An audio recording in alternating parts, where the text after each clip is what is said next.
खौसेथि बर' सुबुं आफादनि जानानै जिल्ला आफादनि जानानै जोङो जे मोनद' हारिनो जि एसटि होनो नागिरनाय बे एसटि होनो नागिरनायखौ बन्द' खालामनांगौ। जों ट्राइबेलानो नङा होमबा ट्राइबेलानो बेखौ बन्द' खालामनांगौ।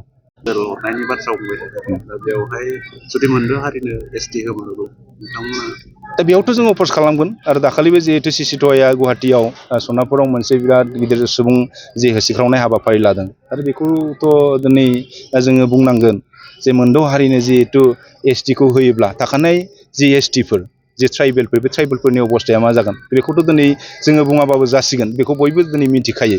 दा बिनि थाखाय जोङो बेहाय जों जेब्लायबो जुजिनांगोन आरो बेखौ जोङो जोंनि गासै माहारियारि आफादफ्रा बेवहाय बाहागो लानांगोन जाहाथे फैबाय थानाय जि 6 जन'गोष्ठीनि एसटि होनो नागिरनाय बे एसटि होनो नागिरनाया जाहाथे जाया आरो बेहाय जाय बिथांमोना दिनै एसटि नागिरबाय थादों बिनि क्राइटेरियाफोरा हयथ' फिलाप जानांगोन जाय क्राइटेरियाफ्रा दिनै फिलाप जायाखै दा बेहाय होसिख्रावनानैथ' मा जानो नङा होमबा। दा बेनिखायनो जों खावलायगोन जे जोंनि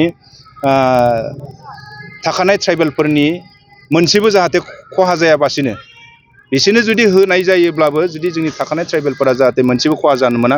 जोंनि ट्राइबेलनि जि खथाफोर बे माब्लाबाबो खहा जानो मोननाय नङा आरो मिन्थिगौ जे जों थाखानाय ट्राइबेलफ्रा जों सम सम जोंनि जा खथाफोरखौ जों थाखानाय ट्राइबेलफोरानो माब्लाबा समाव जों मोना आरो 6 जन'गोष्ठीनि जुदि बे एसटिनि जि मर्यादाखौ होनांगौबाथ' बेहाय बुंनांगौ मा थानो दिनै जों जेबो बाहागोखौनो मोननाय नङा। बेनिखायनो जों बेखौ जेब्लायबो जोङो बेखौ जों होबथागोन आरो बेखौ जों माब्लाबाबो जों बेखौ अफस खालामबाय थागोन। बे जोंनि थाखाय साबजाथावना थारमाने खामानि नङा। बेनिखायनो जोङो खौसेथि बर' सुबुं आफादनि जानानै जिल्ला आफादनि जानानै जोङो जे मोनद' हारिनो जि एसटि होनो नागिरनाय बे एसटि होनो नागिरनायखौ बन्द' खालामनांगौ। जों ट्राइबेलानो नङा होमबा ट्राइबेलानो बेखौ बन्द' खालामनांगौ।